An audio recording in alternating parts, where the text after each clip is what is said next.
নমস্কার দাদারা, সবাই কেমন আছেন? আমি চলে এসেছি বাংলাদেশের একটা ডিস্ট্রিক্টে, সেটার নাম হচ্ছে সিরাজগঞ্জ। সিরাজগঞ্জে অনেক বিখ্যাত অনেক কিছু আছে, আমি দেখেছি, এই অনুযায়ী আমি চলে এসেছি।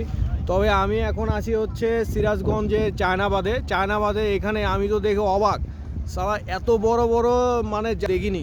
এই একটা বড় একটা জাহাজ এখানে মানে ভিড়ে রেখেছে, এখানে একটা বড় জাহাজ ভিড়ে রেখেছে, আরও ওখানে আরও বড় জাহাজ ভিড়ে রেখেছে। ওই একটা জাহাজ আসছে দেখতে পাচ্ছি।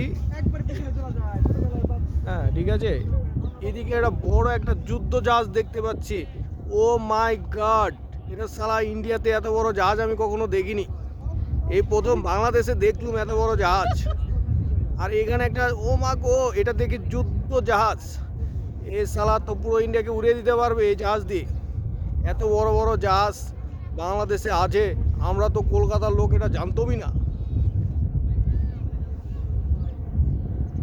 অনেক ভালো লাগছে এখানে এসে।